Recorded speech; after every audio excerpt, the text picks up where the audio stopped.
Daniel used to believe love didn't need words. He thought it lived in routines, paying the bills on time, fixing the leaky faucet, driving the same road to work every morning so his family could live comfortably. In his mind, love was responsibility.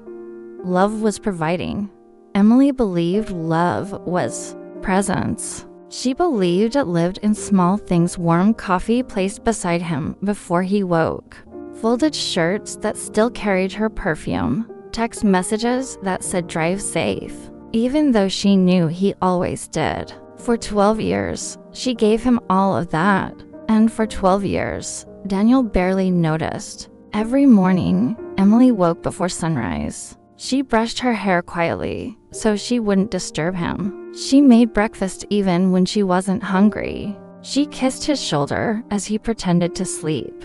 "Have a good day," she whispered. He usually replied, "MMHMM," already thinking about meetings. At first, Emily didn't mind. Love didn't need applause, she told herself. It just needed to exist. But over time, the silence grew heavy. When she told him about her day, he nodded without looking up from his phone. When she dressed up for dinner, he said, "You don't have to try so hard." When she reached for his hand in bed, he turned over and said, "I'm tired." She began to measure her worth in the seconds he spared. Once, she cooked his favorite meal after a long day. He tasted it and said, "It's a little salty."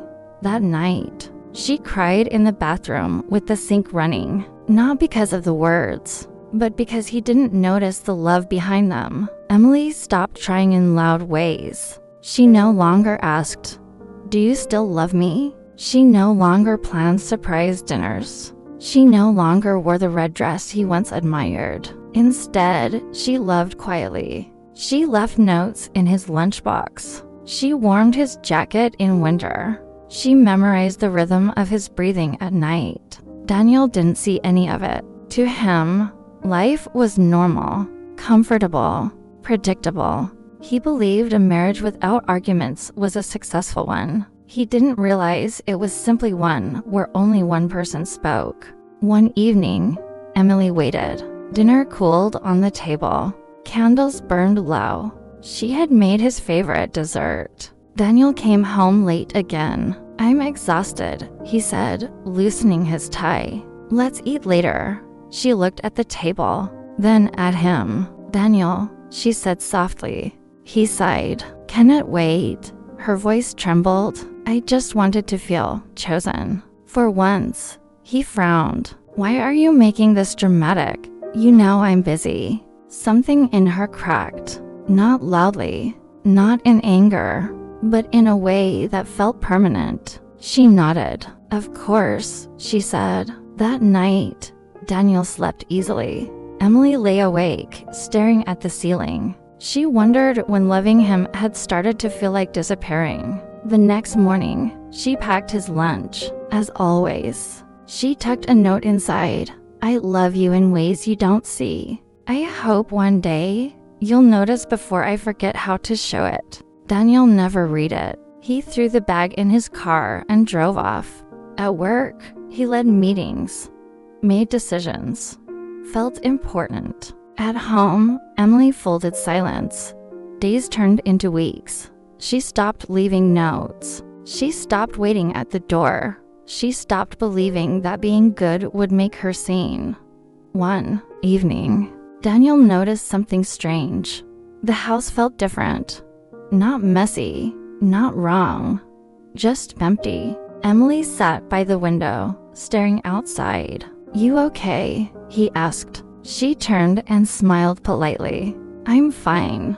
That smile scared him because it didn't reach her eyes. But he didn't ask again. He returned to his screen. Emily whispered to herself, "I loved you loudly in my heart. You just never listened." And in that quiet moment, something changed. Not in him, in her. She began to understand that love unreturned slowly becomes grief. Emily didn't leave. Not that week. Not the next. She stayed in the house that echoed with Daniel's footsteps and her own silence. She stayed because leaving felt too loud, because she still believed, somewhere deep inside, that maybe one day he would look at her and see. But love, when ignored long enough, begins to change shape.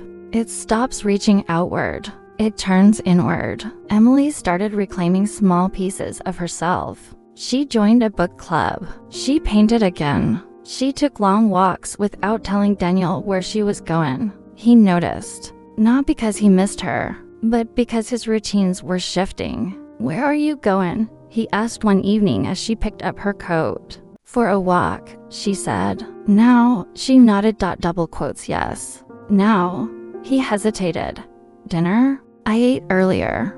He frowned. "Without me?" She looked at him gently. "You were busy." For the first time in years, he had nothing to say. The house began to feel unfamiliar, not empty, uncontrolled. Daniel realized something unsettling. Emily no longer waited. Weeks later, he came home early. He wanted to surprise her. The house was quiet.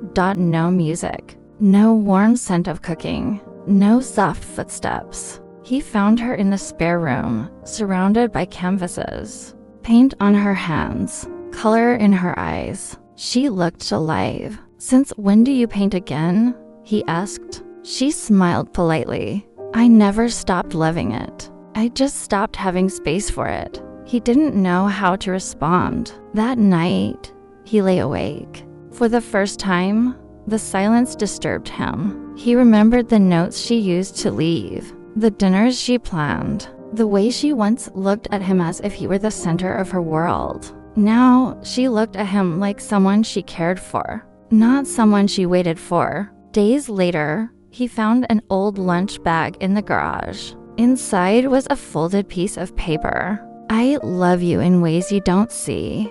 I hope one day you'll notice before I forget how to show it." His chest tightened. Had he forgotten her love? That evening, he came home without his phone. Emily noticed immediately. "Everything okay?" she asked. He swallowed. "I think I've been blind." She didn't answer. "I thought providing was enough," he continued. "I thought love didn't need attention." She set down her book. "Love needs presence," she said quietly. "Not perfection, not money, just to be seen." He stepped closer. "I don't want to lose you." She looked at him for a long time. "I didn't want to lose myself." The truth landed between them. He reached for her hand. She let him, but she didn't cling. "Daniel," she said, "I love you, but I can't be invisible anymore." His voice broke. "Teach me."